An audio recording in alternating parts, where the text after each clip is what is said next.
মা গো, আপনার সন্তানের আওয়াজের কারণে যেন আমার কথা বলতে কষ্ট না হয়। ও মা, এত কষ্ট করে আপনি এসেছেন। ও বোনেরা, এত কষ্ট করে এসেছেন, কষ্টটা যেন সার্থক হয়ে যায়, কষ্টটা যেন বিফলে না যায় গো ভাই, কষ্টটা যেন বিফলে না যায় গো বোন। আমি আপনাদেরকেও বলবো, যুবক ভাইরা, মুরব্বী বাবারা আমার, একটু মনোযোগী হয়ে যান, কথাগুলি দিলের কান লাগায় শোনেন। আল্লাহ রাব্বুল আমিন ডাক দিয়ে বললেন, নবীজি, এই পৃথিবীর জমিনে আমি আল্লাহ রাব্বুল আমিন যাদেরকে দুনিয়ার জমিনে মানুষ রূপে পাঠাইলাম, এই মানুষের মধ্যে যারা ঈমানদার, এই ঈমানদার বান্দা বান্দীদেরকে আমি আল্লাহ ডাক দিয়ে বললাম, ওগো ঈমানদার বান্দা বান্দীগণ, তোমরা যারা ঈমান এনেছো, আমি আল্লাহকে ভয় করার মতন ভয় করো, আর সত্যিকারের মুসলমান না হয়ে মৃত্যুবরণ করিও না। বাজানো মায়ের পেট নামক খোপড়ার মধ্যে ছিলাম, আবার মায়ের পেট থেকে আল্লাহর হুকুম মোতাবেক মায়ের পেট নামক খোপড়া থেকে বের হয়ে দুনিয়া আসলাম। আবার আল্লাহ যেদিন হুকুম দিবেন, আমার বন্ধুগণ, দুনিয়া থেকে কবর নামক খোপড়ায় আমার আপনার যেতে হবে। বাজানো এই খোপড়া যাওয়ার আগে সত্যিকারের মুসলমান হওয়া লাগবে বাবা। আরে বন্ধু, মোবাইল থাকলে মোবাইলের মাধ্যমে অডিও রেকর্ড করে নিয়ে যাবেন বাবা, একটু দিলের কান লাগাইবেন। রব্বে কাবা জাল জালালি ওয়াল ইকরাম রব্বুল আলামিন ডাক দিয়ে বললেন, নবী গো, আমি আল্লাহ উম্মতে মুহাম্মাদীদেরকে, আমি আল্লাহ পাক আমার তৈরকৃত বান্দাদেরকে বড় আদর করে ডাক দিয়ে বললাম, বান্দারে, তোমরা সত্যিকারের মুসলমান অন্তরে যদি সঠিকভাবে থাকে, যত বড় বিপদে পড়ি না কেন, এই দুনিয়ার থেকে আমার ভাইরা বিপদ থেকে উদ্ধার করবেন আল্লাহ। আবার মৃত্যুর পরেও যদি কবরে বিপদে পড়ি, ওই কবরে বিপদে পড়লো, বিপদ থেকে উদ্ধার করবেন কে? আরো জোরে বলেন না কে? আর একবার বলেন না কে? বাজানডি, দুনিয়ার জমিনে বিপদে পড়লে বিপদ থেকে আল্লাহ পাক আল্লাহর ভয় অন্তর অর্জন করার কারণে রব্বে কাবা আমাকে আপনাকে দয়া করে মায়া করে দেখেন বাজান বিপদ থেকে উদ্ধার করে।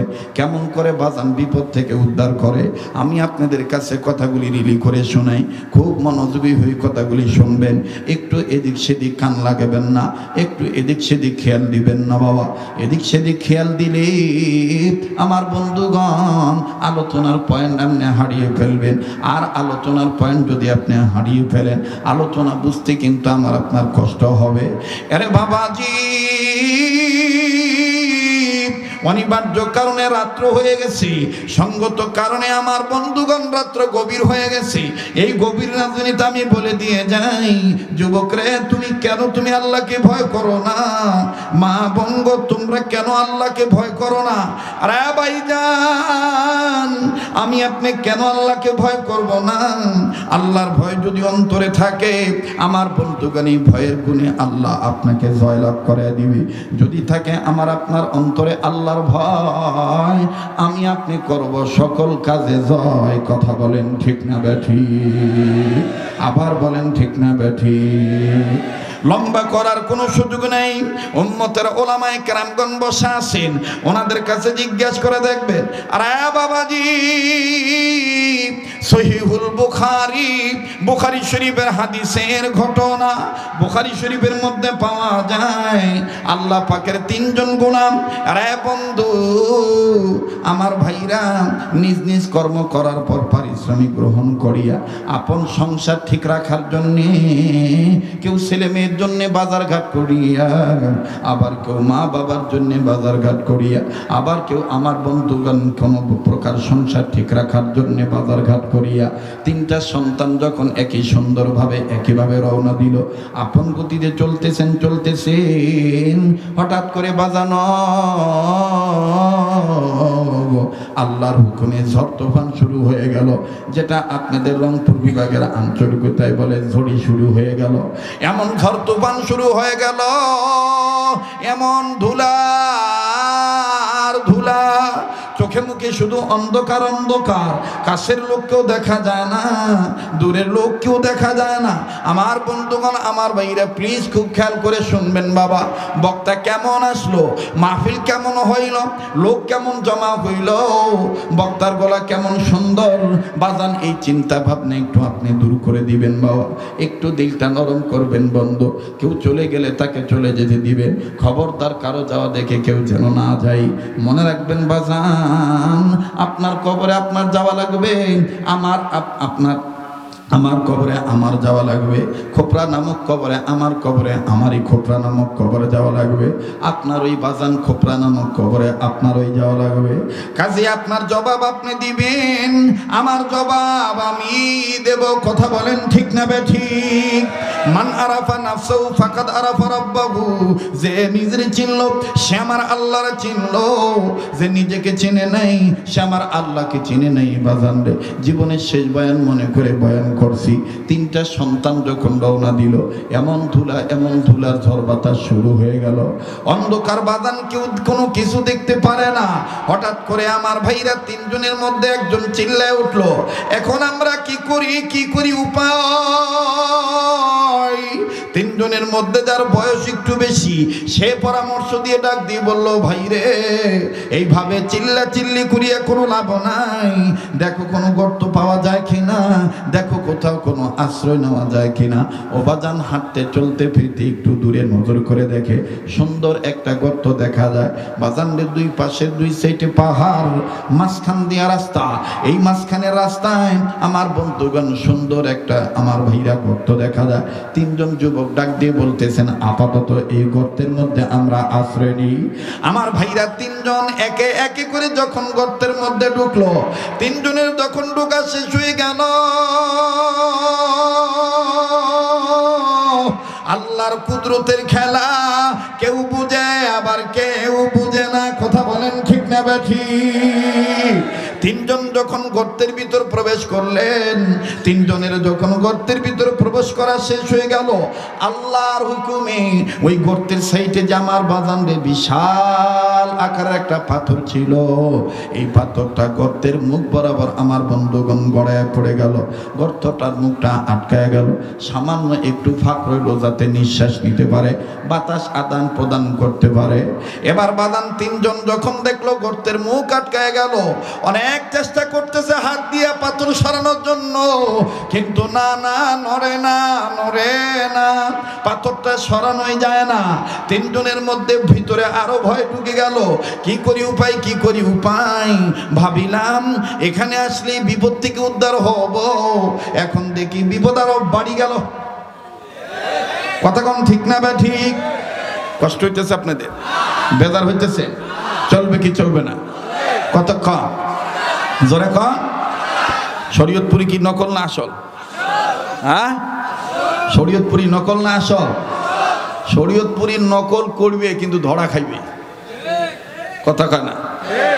আমার সুরে বহুত মানুষ ওয়াজ করে, কিন্তু মোর জনগণ যারা আসল ভক্ত, ওরা কয় না ওমার মতন হয় না। ওমার সুর নকল করা যায়, কিন্তু ওমার কায়দা নকল করা যায় না। কথা কন ঠিক কিনা? হে, নকল আর আসল ঠিক কিনা বলেন? মুসলমান ভাইরা আমার বন্ধুরে, এবার গর্তের মুখ থেকে যখন 3টি যুবক পাথর সরাইতে পারে না, একটু সময় দিয়ে দিবেন বাজান, একটু মনোযোগী হয়ে যান। 3 জন যুবক বহুত চেষ্টা করতেছে, পাথর সরান যায় কি যায় না। বাজান অনেক চেষ্টা করলো, না পাথর নড়ে না। এবার 3 জনের মধ্যে আরো ভয় ঢুকে গেল। এখন কি করি উপায়? এই গর্তের মধ্য থেকে বাইর হই কেমনে? বাইর হইতে না পারলে তো আমরা মারা যাব গর্তের ভিতরে, আর আমাদের কারণে আমাদের পরিবারের সন্তানেরা, আমাদের মা বাপ না খেয়ে মরে যাবে, দুশ্চিন্তা করে মরে যাবে। বাজানো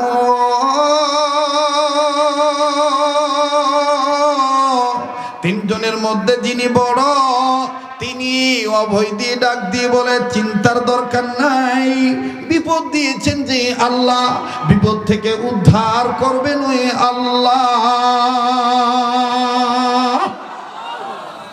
বলেন তো বাজান, বিপদ দেওয়ার মালিক কে? বিপদ থেকে উদ্ধার করার মালিক কে? বিপদ থেকে উদ্ধার করার মালিক আল্লাহ। এবার বড় সন্তানটা তিনজনের মধ্যে যিনি বড়, তিনি যখন বললেন বিপদ দেওয়ার মালিক আমার আল্লাহ, বিপদ থেকে উদ্ধার করার মালিক আমার আল্লাহ, দুইটা যুবক ডাক দিয়ে বলতেছেন, বড় ভাই আমরা এখন কি করি, উপায় তো খুঁজে পাই না, আপনি আমাদেরকে পরামর্শ দেন। এবার বয়স যার বেশি, এই বড় সন্তানটা ডাক দিয়ে বলতেছেন, ভাইজান তোমরা ঘাবড়ায়ো না, আমি তোমাদেরকে একটা কথা বলি, আপন আপন একটু চিন্তা করো, নিজ নিজ আমলে চিন্তা করো। জীবনে যদি কোনো ভালো কাজ করে থাকো, আর ওই কাজটা যদি আল্লাহর জন্য হয়ে থাকে, আল্লাহর ভয়েই যদি তুমি করে থাকো, আমি করে থাকি, ওই কাজের উসিলা ধরো আল্লাহর কাছে, আল্লাহ পাক ওই কাজের উসিলায় আল্লাহ পাথর সরাইয়া দিতে পারে। আল্লাহ যদি উদ্ধার না করে এখন আর চিল্লা লাভ হবে না। এবার তিনটে যুবক, আমার ভাইরা দুইজন যুবক ডাক দিয়ে বলতেছে, ঠিক আছে ভাইজান আমরা একটু হিসাব মিলাই দেখি। তিনজন বাজান আপন জীবনের কর্ম হিসাব করতেছে, কর্মের মধ্যে ভালো কাজ কার কোনটা আছে। হঠাৎ করে প্রথম যুবক ডাক দিয়ে বললেন, ভাইজান আমার জীবনের একটা ভালো কাজ আছে। ডাক দিয়ে বলে, কি তোমার ভালো কাজ, তুমি ডাক দিয়ে বলো। ডেকে ডেকে বলতেছেন, ভাই আমার ভালো কাজ হলো, আল্লাহ পাক এক সময় আমাকে অনেক ধন সম্পত্তি দিয়েছিলেন, কিন্তু আল্লাহ পাক আবার কেড়ে নিয়েছেন। আমি এখন আমার কর্মের কারণে আমি এখন মানুষের বাড়িতে ফরিয়াদ দেই, আমি মানুষের বাড়িতে কামলা খাটি খাই, আমি গরিব হয়ে গেছি। কিন্তু এমন একটা সময় ছিল আমার অনেক ধন সম্পদ ছিল, আমি অনেক কামলা খাটাইতাম, আমি অনেক কর্মচারীদের বেতন দিতাম। ওই একদিনের ঘটনা, একদিন আমি যে কর্মচারীর বেতন দেব, আমি রোজ রোজ তাদের হিসাব করে বেতন দিয়ে দিই, প্রতিদিনের পারিশ্রমিক তাদের দিয়ে দেই। একদিন আমি এক যুবকের 7 দিনের টাকাটা আমার কাছে জমা আছে, আমি এখন হিসাব করে তাকে টাকাটা দিয়ে দেব। এই নিয়ত করিয়া যখন আমি হাজিরা ডাকা শুরু করলাম, সব যুবককে পাইলাম কিন্তু তাকে পাইলাম না। ব্যাপার কি, সে গেল কোথায়? পাশের লোকেরা ডাক দিয়ে বলতেছে, হঠাৎ করে তার বাড়ি থেকে খবর আসছে তার মা নাকি ভীষণ অসুস্থ, এই জন্য মায়ের টানে টাকা পয়সা ফালায় তুই মায়ের টানে চলে গিয়েছে। ভাইর এই কথা শোনার পর আমার মা ছিল না, আমার বাবা ছিল না। আমি যখন শুনলাম আমারই বাড়ির কর্মচারী, আমারই লোক মা অসুস্থ, মায়ের অসুস্থতার কথা শুনিয়া টাকার কপালে লাথি মারিয়া মায়ের পানে দৌড় মারছি। আমার ভিতরে তখন মায়া লেগে গেল, আরে মায়ের পাগল যে সন্তান, এই সন্তানটা টাকা না নিয়ে চলে গেছে, ঠিক আছে আমি এর টাকাটা আমার কাছে আমানত হিসাবে রেখে দিই। ভেবেছিলাম একদিন পর আসবে, কিন্তু না, একদিন গত হয়ে গেল, সে আর আসলো না। ভাবলাম পরের দিন আসবে না, তাও আসলো না। ভাবলাম তারপরের দিন আসবে না, তাও আসলো না। ভাবলাম তারপরের দিন আসবে না, তাও আসলো না। এইভাবে 1 সপ্তাহ, এইভাবে 1 মাস, এইভাবে 2 মাস, এইভাবে 3 মাস চলে গেল, এইভাবে 6 মাস যখন চলে গেল, এখন আমি মনে মনে ভাবতে পারলাম, বুঝতে পারলাম, আমি মনে মনে ভেবে বুঝতে পারলাম, সিদ্ধান্ত নিলাম হয়তো ভাই যুবক আর এখন শিগগিরই আসবে না, তার আসতে দেরি হবে। আমি ওয়াল মুরসালিন মুহাম্মাদিন ওয়া আলা আলিহি ওয়া আসহাবিহি আজমাইন।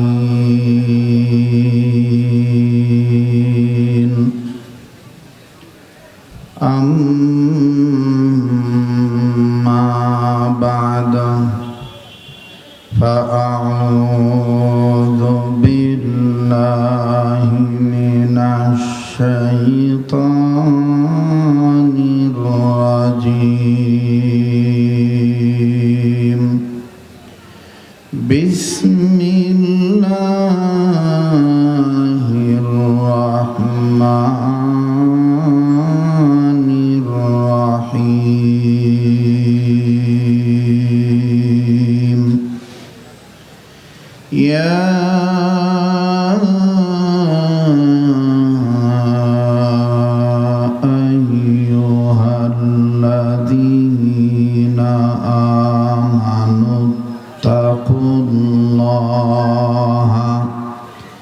حق تقاته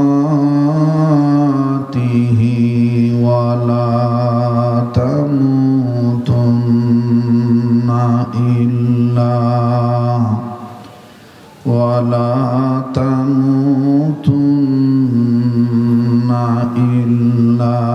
وأنتم مسلمون. بارك الله لنا ولكم في القرآن العظيم ونفعنا وإياكم بالآيات والذكر الحكيم. وقال النبي صلى الله عليه وسلم المرء مع من أحب أو كما قال عليه الصلاة والسلام.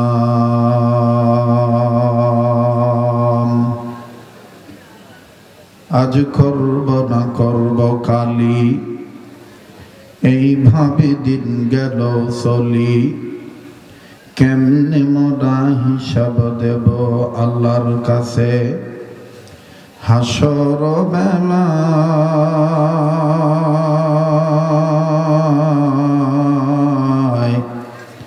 দিন ফুরিয়ে যায় রে আমার, দিন ফুরিয়ে যায়। আজ করব না করব কালি, এইভাবে দিন গেল চলি, কেমনি মোরা হিসাব দেব আল্লাহর কাছে হাসর বেলা।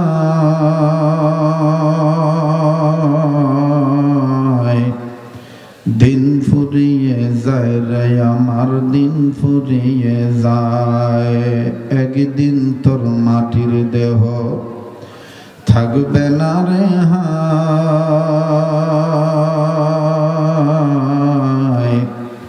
মাটির দেহ মাটির মাঝে মিশবে রে ধুলায়। কিসের টাকা কিসের করি তোমার, কিসের বাহাদুরি, সঙ্গে তোমার কেউ যাবে না, পুরুষ কিংবা নারী। তুমি মানুষ যেদিন মারা যাবে, ছেলে কাঁদবে মেয়ে কাঁদবে তোমার, কেঁদে বলবে বা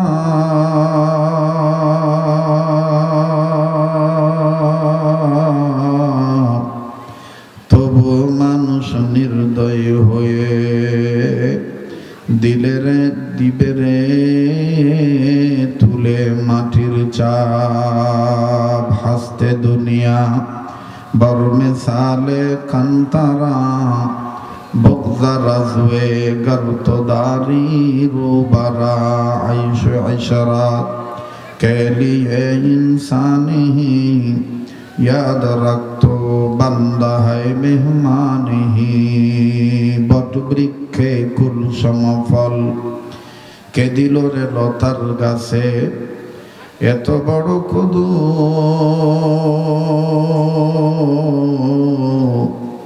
কারি সারাই মৌমাছিরা মৌচাকে দেয় মধু। শিমুল গাছে কে দিল রে নরম নরম তুলা,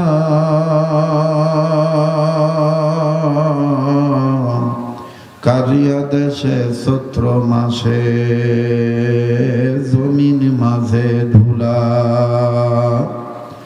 আম গাছে আমকে দিল রে লিচুর গাছে লিচু,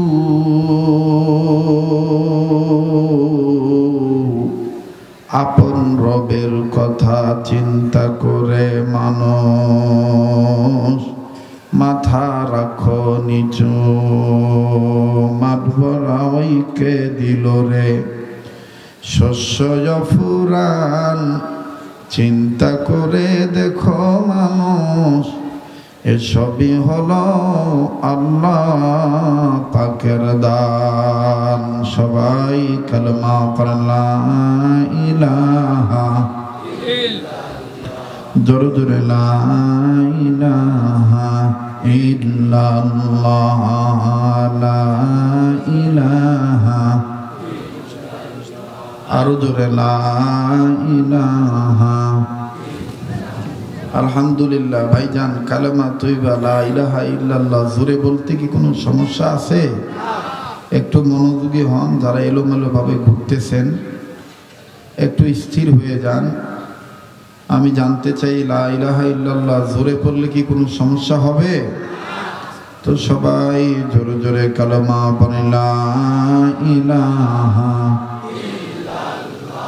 আরো জোরে লা ইলাহা ইল্লাল্লাহ, লা ইলাহা।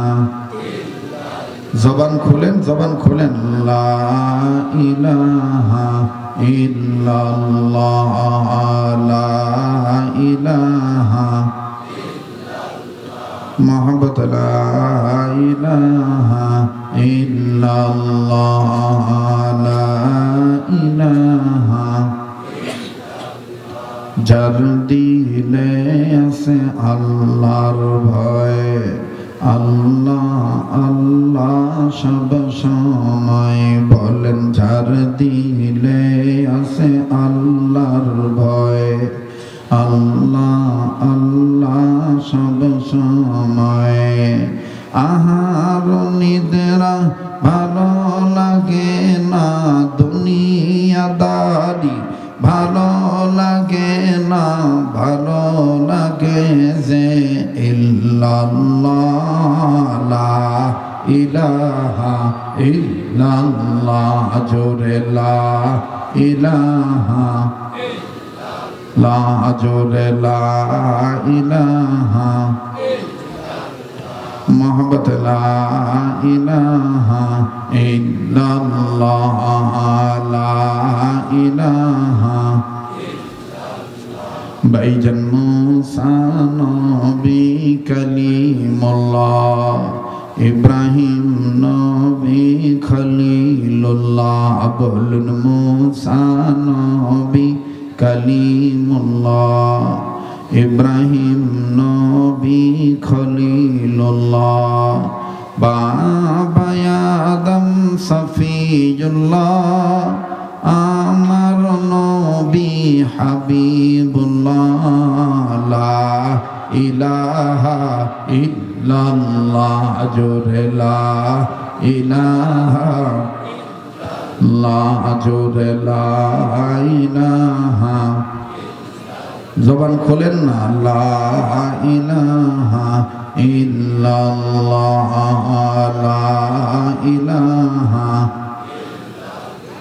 ভাইজান বহু দূরে মাদিনা, আমরা কেমনে যাব জানি না। বলুন বহু দূরে মাদিনা, আমরা কেমনে যাব জানি না। দয়া করো দয়ার আল্লাহ, দয়া করো, আরো জোরে, দয়া করো দয়ার আল্লাহ। পুরো মনের বাসনা, লা ইলাহা ইল্লাল্লাহ জোরে লা ইলাহা ইল্লাল্লাহ, লা ইলাহা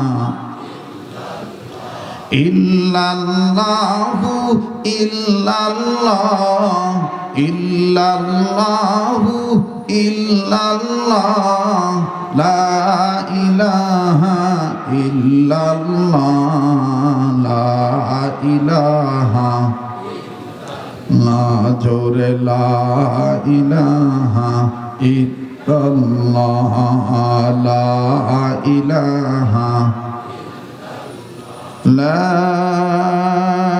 ইলাহা ইল্লাল্লাহু মুহাম্মাদুর রাসূলুল্লাহ সাল্লাল্লাহু আলাইহি ওয়াসাল্লাম। অন্ধকার বাড়িতে এই পর্যন্ত ভালো আছে, মোটামুটি ঘন্টাখানিক সময় দেওয়া যাবে তো ইনশাআল্লাহ?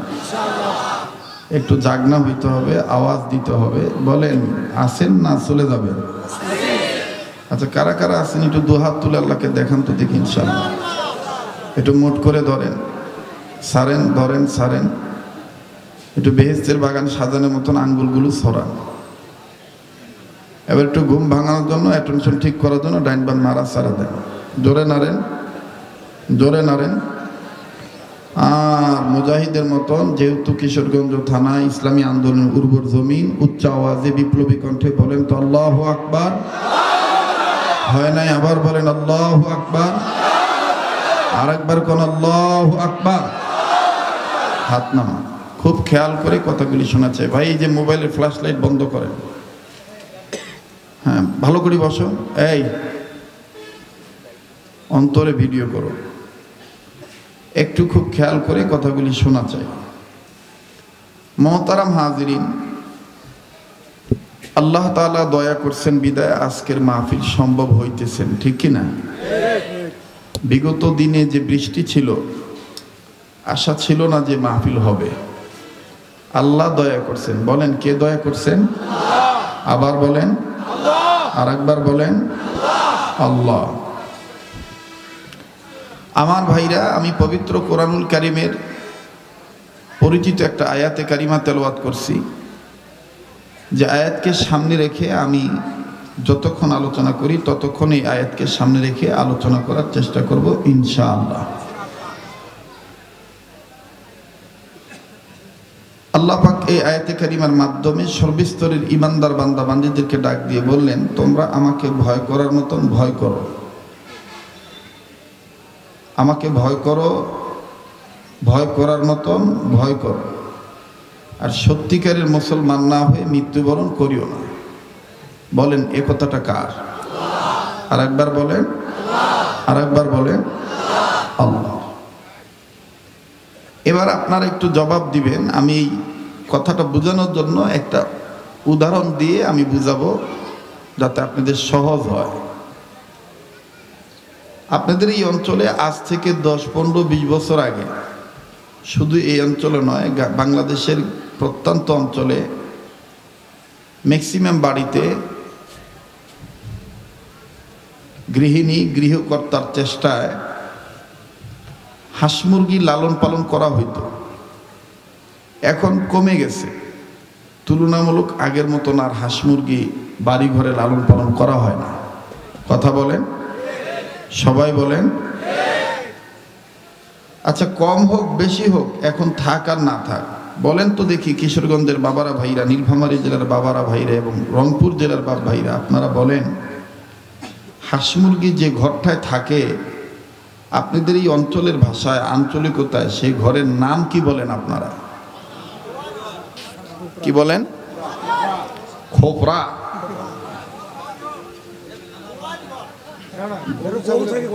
গরু ছাগলের ঘর না তোরে ভাই, হাঁস মুরগির ঘরের কথা বলছি। ওটা কি বলেন? একটু সাহায্য করেন, বলেন কি বলেন? খোপরা। এই হাঁস মুরগি যেই ঘরে থাকে তাকে বলা হয় খোপরা। এই খোপড়ার ভিতরে যখন হাঁস মুরগি থাকে, বলেন তো দেখি, এই ঘরের মধ্যে, এই খোপড়ার মধ্যে হাঁস মুরগি থাকা অবস্থায়, রাত্রিকালীন অবস্থায়, কোনটা হাঁসা কোনটা হাসি, কোনটা মুরগা কোনটা মুরগি, কোনটা ডিম পারে কোনটা ডিম পারে না, কোনো শ্রেণীবিন্যাস আছে?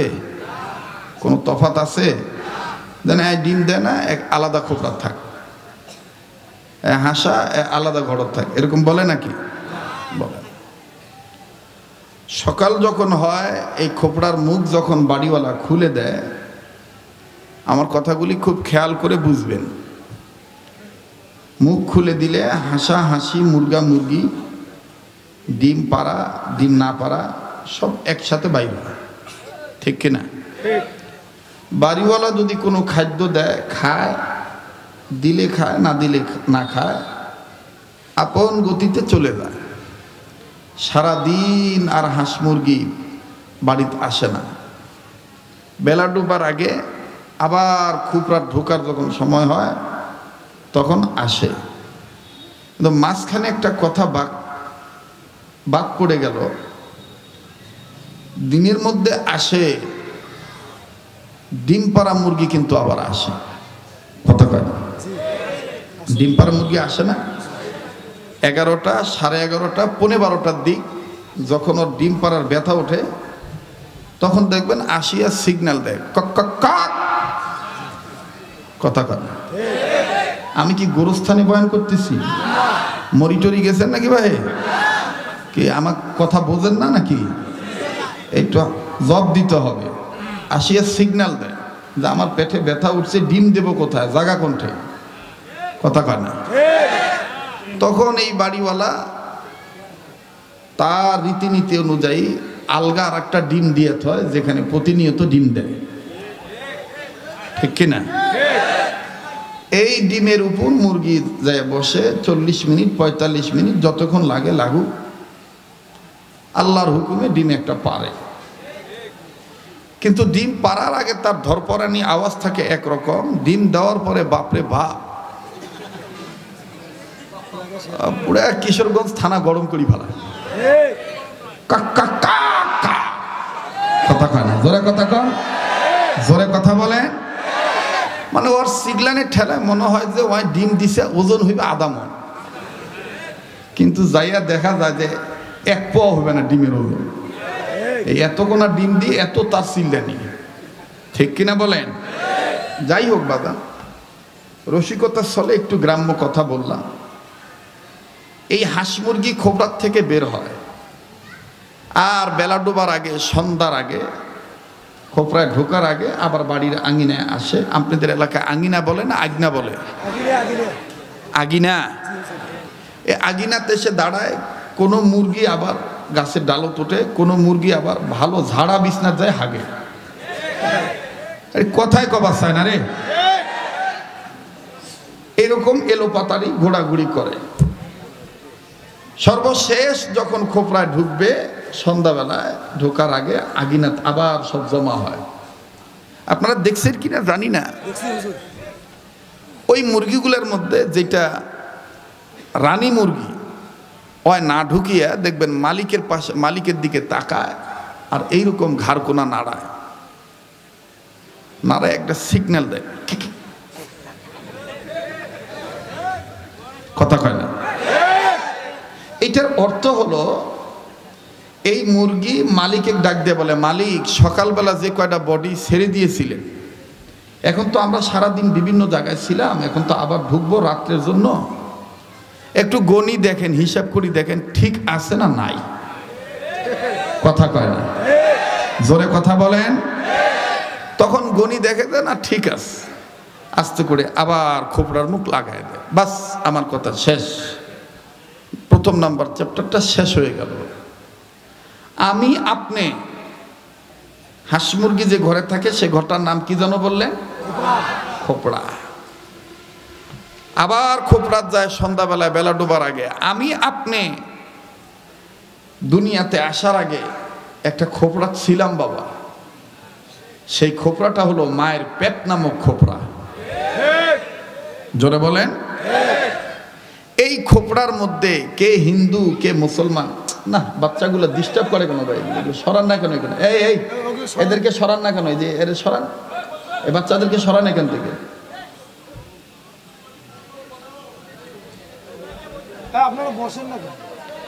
মায়ের পেট নামক খোপড়ার মধ্যে আমরা যখন থাকি ভাই, আমি কিন্তু মুখস্থ বিদ্যা ওয়াজ করার জন্য আসি নাই। আমি এখনো নিয়মিত খাটাখাটনি করি ময়দানে কথা বলার জন্য, আপনাদেরকে কিছু দেওয়ার জন্য এখনো লেখাপড়া করি। নাহলে দেশে যে অবস্থা, কবে মুখ ন্যাংমারি ভালাই দিত। আল্লাহর রহমত এখন আমি খুব ভালো আছি। আপনারা পল্লীগাঁয়ের মানুষ, প্রত্যন্ত অঞ্চলের মানুষ অত্যন্ত মহব্বত করেন আমাকে, এটা আমি বিশ্বাস করি। কিন্তু ব্যস্ততার কারণে এদিকে আমি কম আসতে পারি। যেহেতু আসছি, সময়টা কাজে লাগান, এটাই জীবনের শেষ বয়ান হইতে পারে। আগামীকালকে আমি আপনি বাঁচি থাকবো কোনো গ্যারান্টি নাই। কথা কোন ঠিক কিনা বাজান? তো এই মায়ের পেট নামক খোপড়ার মধ্যে যখন আমি আপনি ছিলাম, তখন কে হিন্দু কে মুসলমান এটা কিন্তু কোনো শ্রেণীবিন্যাস ছিল না। ওই যে কে ডিম পারে কে ডিম পারে না, মনে আছে তো? হ্যাঁ, মুসলমান মায়ের ঘর থেকে, মায়ের পেট থেকে, মায়ের পেট নামক খোপড়া থেকে যে ছেলে মেয়ে দুনিয়াতে আসে তাকে আমরা বলি মুসলমানের ছাওয়া। হিন্দু মায়ের পেট থেকে যে সন্তান আসে তাকে আমরা বলি হিন্দুয়ানির ছাওয়া। কথা বলেন? আমরা দুনিয়াতে আসার পরে মায়ের পেট নামক খোপড়া থেকে দুনিয়াতে পড়ার পরে রাজনীতি, অর্থনীতি, বন্দিনীতি, যুদ্ধনীতি, সন্ধিনীতি, শিক্ষানীতি, পারিবারিক নীতি, কেউ গরিব, কেউ ধনী, কেউ শিক্ষিত, কেউ অর্ধশিক্ষিত, কেউ বেশি শিক্ষিত, কেউ কম শিক্ষিত, নানান ফিকির আমরা ঘোরাফেরা করি। এই ঘোরাফেরা করার পরে হায়াত নামক বাতি আবার যেদিন নিভে যাবে আল্লাহর হুকুমে, আবার আমরা আর একটা খোপড়ায় যাব। সেই খোপড়াটার নাম হলো কবর নামক খোপড়া। কি খোপড়া? জোরে বলেন।